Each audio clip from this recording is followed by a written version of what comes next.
Mesdames, Mesdemoiselles et Messieurs, bonsoir à toutes et à tous. Vous êtes encore une fois les bienvenus ici sur la tribune d'éveil des consciences. À la une de l'actualité internationale en France, aujourd'hui, 18 septembre 2025, ça a été la paralysie totale, partout. Les Français sont très en colère contre Emmanuel Macron. Ils sont sortis la dernière fois, ils ont manifesté leur ras-le-bol juste au lendemain de la nomination de Sébastien Lecornu comme nouveau Premier ministre. Ils ont manifesté sérieusement et ils avaient appelé à sortir massivement le 18. Bon, il faut dire que même si ça n'a pas l'air de porter fruit, puisque s'ils voulaient vraiment que Macron quitte définitivement, il fallait qu'ils enchaînent. Mais vous faites un peu vous reposer, ça ne peut presque rien produire. Mais ce qui est très intéressant dans l'affaire, c'est que Macron a vraiment chaud. Et ce qui s'est passé aujourd'hui, ça a exposé toute la France. Ça ne s'est jamais passé comme ça. La dernière fois était moins violente que celle qu'on a connue aujourd'hui. Oui. Et donc, mesdames, mesdemoiselles et messieurs, dans le cadre de cette vidéoconférence, c'est de cette actualité que nous allons parler. Voilà, mais avant de continuer, comme vous l'avez remarqué, hier, je n'ai pu faire que 3 vidéoconférences. Aujourd'hui, d'ailleurs, c'est en cette soirée que j'ai eu un peu de force pour faire la vidéoconférence. Voilà, je suis un peu souffrant. Voilà, mais ça va, on fait avec. Et je ne peux pas rester sans venir ici sur la tribune d'éveil des consciences pour vous donner les informations chic du moment. Donc, c'est ça. Alors, ce qu'il faut dire, allons-y dans les profondeurs, c'est que ça a été une journée noire contre les choix budgétaires de Emmanuel Macron. Si pour la première fois, lors des manifestations, il s'était levé contre la nomination de Sébastien Lecornu, qui était ministre de la Défense, qui est devenu Premier ministre, s'il s'était levé contre lui, et puis globalement contre Macron, avec pour slogan « il faut bloquer Macron, il faut paralyser le pays », cette fois-ci, les manifestants sont beaucoup plus orientés vers les mesures d'austérité que Emmanuel Macron est en train d'imposer aux Français depuis déjà quelques années. C'est-à-dire ses choix budgétaires, les coupes budgétaires. Puisque la France n'a plus d'argent, Emmanuel Macron préfère couper dans les budgets.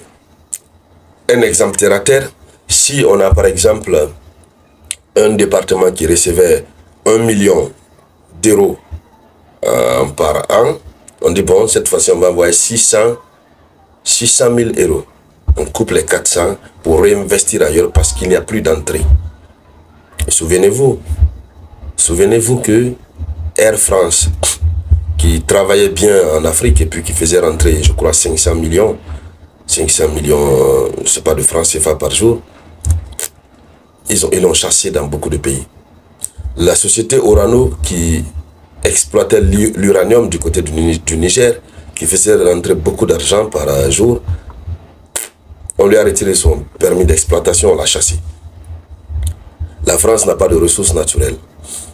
Le pétrole, le gaz qu'ils prenaient avec la Russie, ils ont été contraints à diminuer. Donc les dépenses de la France ont augmenté.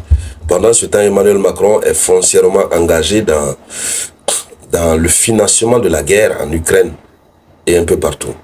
Donc tout ça fait que la France n'a plus d'argent. Il est obligé de couper dans les budgets, raccommoder les choses. Donc ça a été une journée noire, des centaines de milliers de manifestants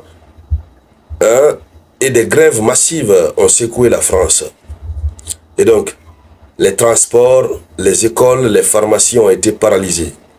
Des syndicats tels que le CTG et autres ont organisé l'appel à la manifestation. Comme je le disais, l'objectif, ce sont les coupes budgétaires, c'était de dénoncer les coupes budgétaires qui sont imminentes. Voilà, il y a eu des coupes budgétaires avant, mais ils veulent encore procéder à des coupes budgétaires. Et le peuple français n'est plus prêt à supporter cela. Donc, le peuple français estime que l'austérité que Macron a imposée à la France, quand je parle d'austérité, les mesures d'austérité, c'est serrer le budget. Donc, le peuple français estime que ces mesures d'austérité sont injustes. Et ça pèse sur les plus modestes. Et donc, c'est pourquoi le peuple n'est pas content. Et qu'est-ce qui fait en plus que Macron est vraiment... Les gens ne l'aiment plus en France. Alors, il est perçu comme quelqu'un qui est déconnecté de la réalité. Il est insensible puisque ses politiques favorisent les entreprises les plus aisées pendant que le service public est en train de sombrer. Donc, les Français estiment qu'il est déconnecté. Il faut le rappeler à l'ordre. Et donc, que ce soit la réforme des retraites, la hausse de l'âge de départ, la hausse des impôts indirects, des mesures qui s'additionnent et écrasent le quotidien.